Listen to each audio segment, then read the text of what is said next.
I'm a 41-year-old woman who has chosen a life path that is slightly different from the socially approved standard, and I have never regretted it.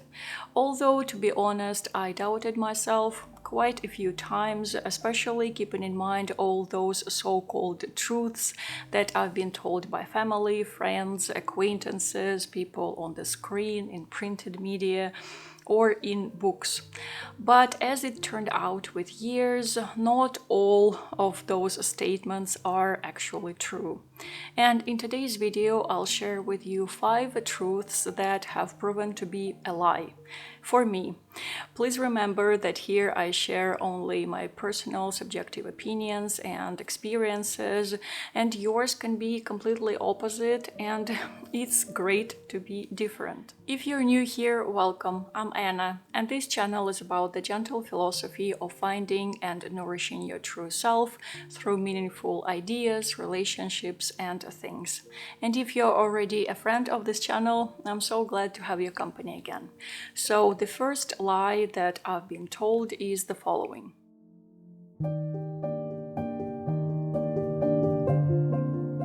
If you just work hard, you will achieve whatever you want. After working office jobs for more than a decade and freelancing for even more, and now just being a self-employed creative, I can say for sure that this statement is nonsense. Just working hard is not enough. There are so many factors outside our control, such as nepotism, discrimination, politics, new tech developments, and others that influence our professional achievements a lot. Sometimes the choice of profession matters a lot, sometimes it's just a chance, but you know what? It's okay to be somewhere in the middle. It's okay not to achieve everything that you want. And it's not solely about professional jobs, it's about all other endeavors as well. You probably heard about the 10,000 hours of practice theory, and it comes from the book Outliers, the Story of Success by Malcolm Gladwell, who stated that in order to become a super-duper specialist in any field, you just need 10,000 hours of deliberate practice. Well, of course, it's oversimplification, and it creates a not so good illusion that you can achieve anything if you just practice for 3 hours a day for 9 years or so. And this theory has been debunked many times already, but I still see people mentioning it over and over again. Maybe I sound like a very boring and annoying person, but I do believe that no human is meant to succeed in everything, however hard they try, and it's fine. It is much more important to find a thing that comes very naturally to you and then develop this gift. For example, I tried singing and playing musical instruments, but I turned out to be horrible in it. But when I attempted to draw with dots, it was very easy for me to begin doing that, even without having special education. I dance like a Pinocchio, but I can make sweaters. It's impossible for me to build a decent muscle mass, but I can sit in full lotus. And all this has nothing to do with the hard work. There needs to be a special seed inside, and you cannot grow an apple tree from a pumpkin seed or a carrot from an elm seed. And if you try hard to turn a pumpkin seed into an apple tree, you can completely destroy the former and never see the desirable latter.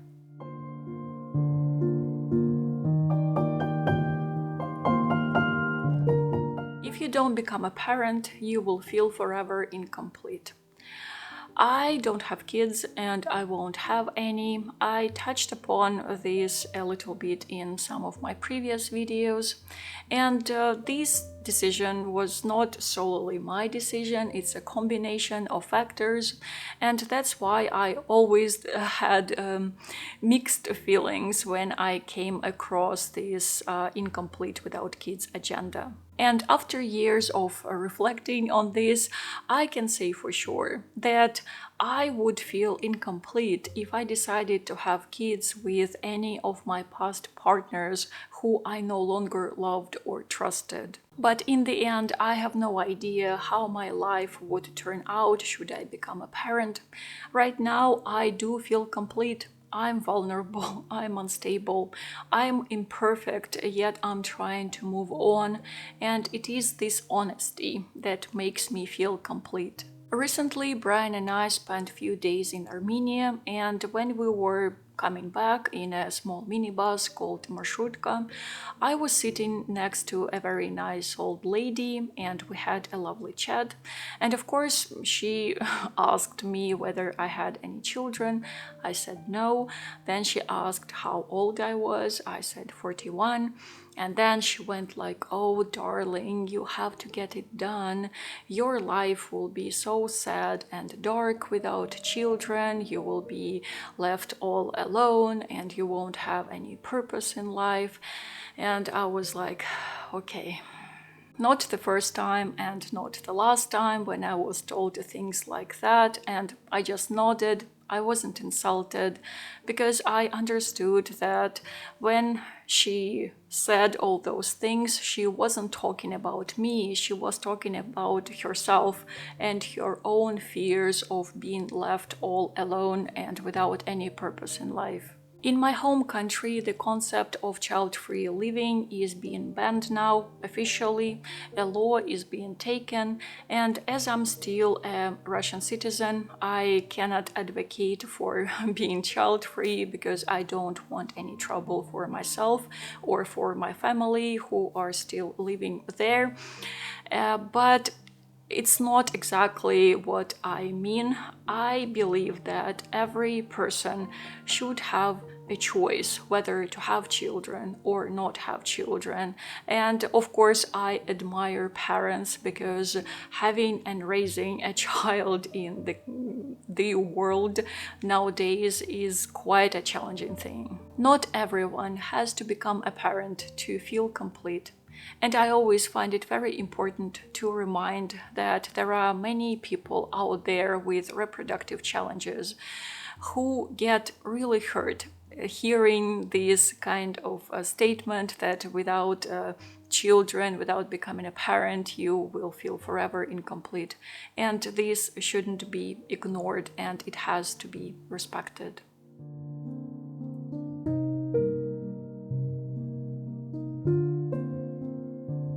Each next step should be better than your previous one. It's the dumbest thing ever, although I used to take it as a truth. I was told that life is a path of constant improvement, of learning and mastering, of gaining more experience and more acknowledgement.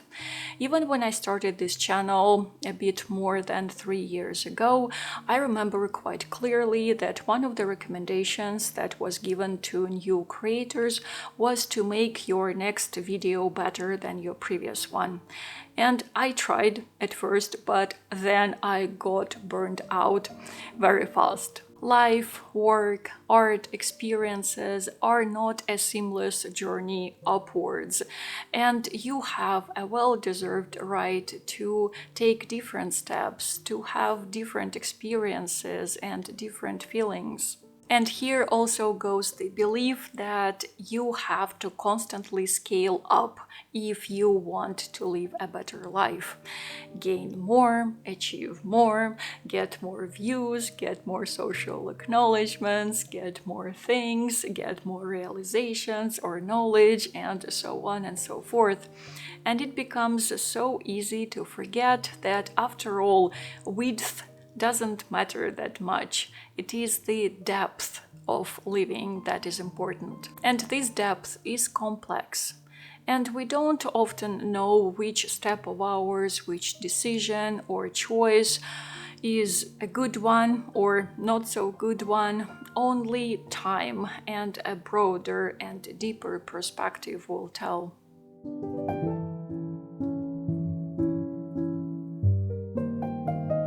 You have to fight for your happiness. This is such a toxic imperative that ruins the joy of living, ruins the trust in the flow of life. And when I used to believe in it, I would suffer a lot from jealousy, competition.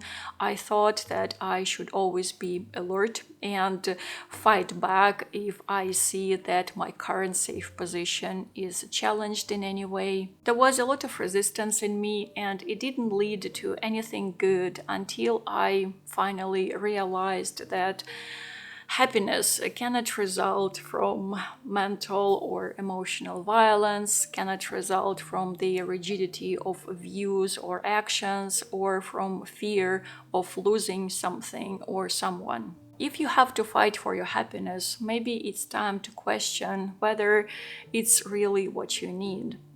I used to fight for relationships, for friendships, for achievements, for feeling appreciated, but none of those fights made me a winner. But I don't have any regrets because those were very important lessons to learn.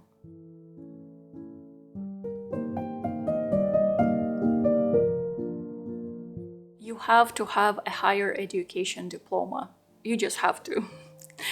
I know very few people whose work is somehow related to their official higher education. I personally spent 5 years at the university to become an the teacher of English language and a translator. And yes, I did work as those, and I'm still doing some occasional translations from one remaining client of mine, but it happens maybe once a month or even less. And overall, I realized that I really hate teaching languages to anyone, to adults, children, it doesn't matter. And I don't enjoy translations that much. And my diploma is not even with me now. I don't have access to it. It's held hostage at the university in my Siberian home city. And I'm serious here. I don't think I will ever get it back, but I don't care. I don't think that I will need it anyway. I believe that education is important, but diplomas and certificates are not that important, at least for me. What we really learn in colleges and universities and institutes or whatever is actually how to learn, how to analyze information, how to put theory into practice, how to challenge ourselves. And I did work hard at the university to earn my diploma with honors, but I did that only because my scholarship depended on that and I needed money because I came from a poor background. And otherwise, I would just have a more relaxed and enjoyable student life.